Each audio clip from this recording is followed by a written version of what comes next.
Today, we're joined by Josh Balk, one of the most influential voices in the movement to abolish industrial animal agriculture. Josh has spent more than 2 decades working to improve conditions for farmed animals, helping to lead landmark corporate and legislative campaigns across the country, including California's Proposition 12. He has worked with major food companies to adopt stronger animal welfare standards, co-founded the food technology company Eat Just, the maker of Just Egg that I love so much, and continues to be a leading advocate for farm animal protection and food system reform. Josh, thank you so much for spending time with us today. Judie, thank you so much for having me on. Nick, good to see you. Good to see you too, Josh. Thanks for coming on. Josh, you are the CEO of the Accountability Board. Can you please tell us what the Accountability Board is, does, mission statement? Thanks for asking, Judy. We are an organization that is an investor in many of the largest corporations on earth, whether it's food companies, tech companies, healthcare companies. As investors, we can push companies to do the right thing on myriad issues. Since we're talking about animals, as one example, we have worked with most of the fast food chains to stop using eggs from caged chickens. We have worked with many of the largest grocery chains to move away from using pork from caged pigs. And so, if we want to have a world where we eliminate the worst practices in factory farming, we have to get food companies to make changes, and this is a vehicle to do it. So, by investing in these companies, it gives you a seat at the table. It certainly does and gives us some power to push things a little bit where otherwise I think the companies may be stagnant. And once they make the changes, of course, they're super proud once it happens. And how can people find out more about your group? Well, you can go to the Accountability Board's website, just type that in Google or just look me up, you read about the work that we're doing and there'll be a whole fun of activities that I think you'll be pleased what we're doing for the world. Thank you, Josh. Thank you. It's such a very different angle of how to help animals, and you really found a niche. It needed to be done, and you're there. So thank you. And with all your powerful experience from the past, you certainly can speak to the issue with authority. So thank you so much.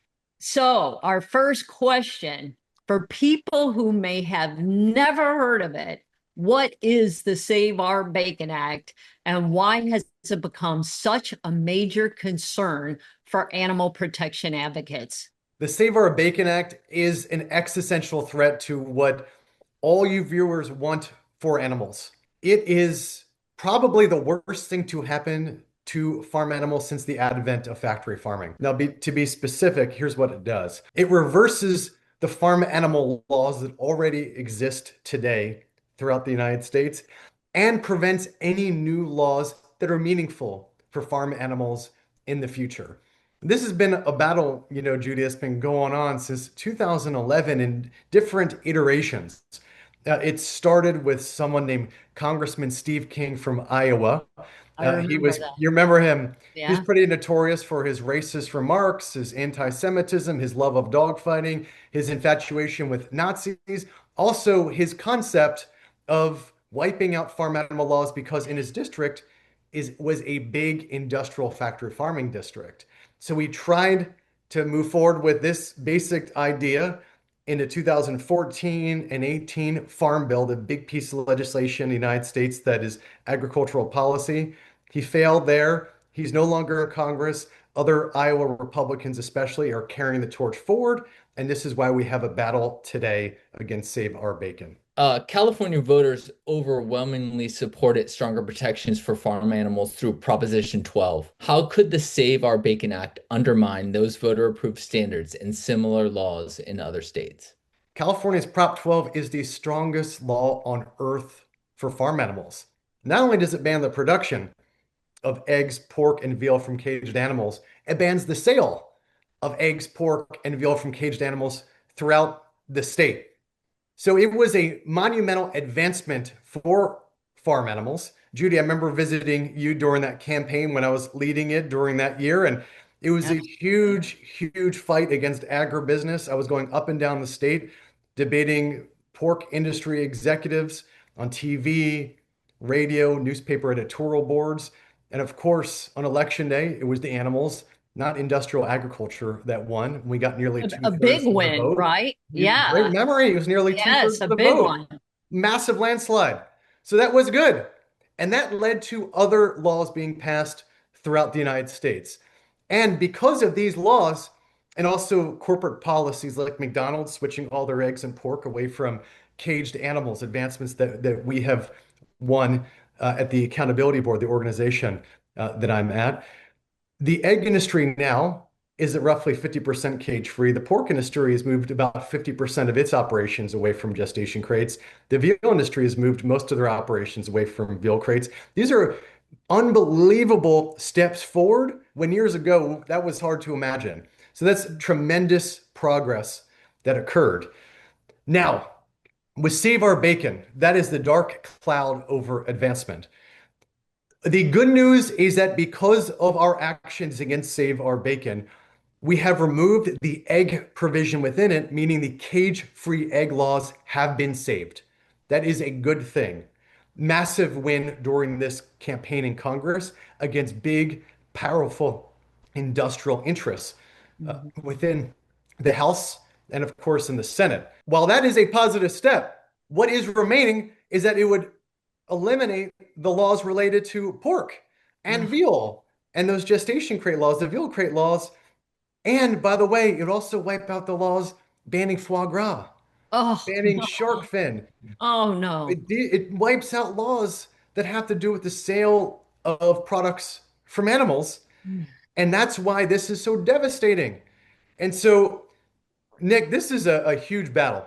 This is a battle that no matter what issues you fight for animals, we all, in my humble opinion, have to be on the front lines to combat because it's hard to imagine us moving forward for animals if we live in a country where we can't ever pass meaningful laws related to treatment of farm animals again. If this provision remains in the Farm Bill, what are the long-term consequences for farm animals, consumers, and states that want to set higher standards for animal welfare?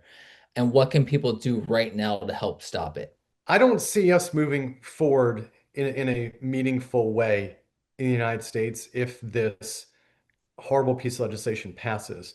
Not only via laws, but also with companies that have these policies to move away from selling eggs, pork, and veal from caged animals, or other policies that animal advocates have won with the food industry. I see these companies moving backwards too.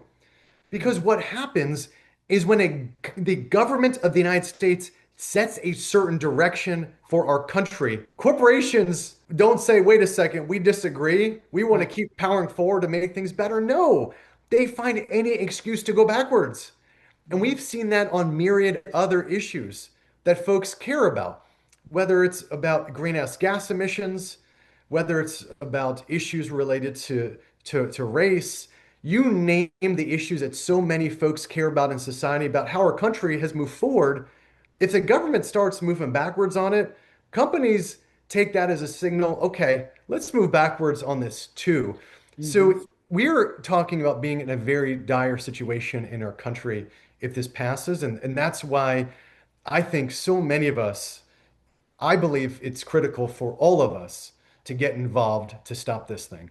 If folks can do one thing, is looking up who your senators are and just make a call and just saying, hey, my name is so and so. Here's my address so they can confirm that you're a constituent. And I ardently oppose the Save Our Bacon Act. I ask Senator so and so to please fight to make sure it's not in the Farm Bill. Any of us here in the United States can do that. It takes literally a minute to do. The people who answer the phone in the Senate offices are super friendly. That is their job, and they do it well, especially if you're a constituent. And you know what? These phone calls to offices matter. They truly do check Oh, yeah. how many times someone's calling about an issue. And Right. typically what happens in a Senate is at the end of the week, the person whose job it is to answer the calls goes to the legislative director or chief of staff, or sometimes a senator, him or herself, and say, okay, this is a rundown of the issues that have gotten the most calls in, and we want the top issue to be save our bacon. And we want the person who's answered the calls to say, hey, Senator, I got to tell you, there is one issue that's really upsetting our state, and that is the save our bacon issue.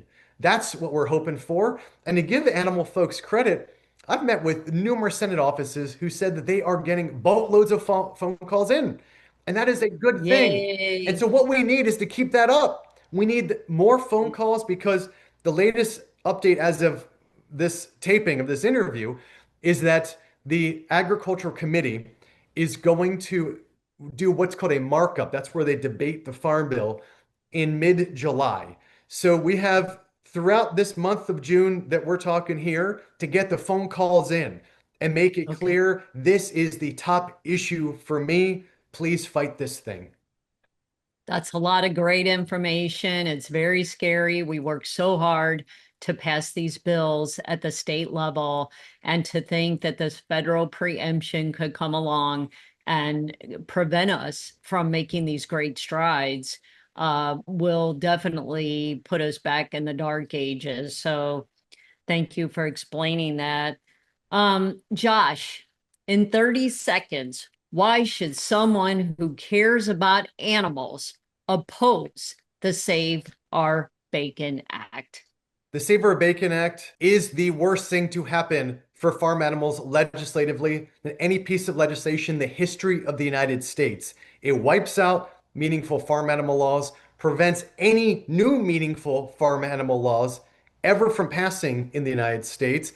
And by the way, for folks who care about other issues like we all do, whether it is puppy mill issues or animal testing issues or issues related to fur-bearing animals, you name it, this sets up a recipe and how to wipe out all of the laws currently in the books and preventing any new laws in the future. This is as dire a threat to animals as I have ever seen in my lifetime. We all, as a movement, have to stand together to fight this. And as much as this is a defensive measure, this is offensive. If we can win in Congress, we can prove we are a powerful force to be reckoned with for the animals. We will provide a link to call your senators, federal, Washington, D.C. senators, on our post and our emails, etc. Please get in your call today. Well, thank you for having me on. Great to see you, Josh. Thank Good you. to see you too, Nick.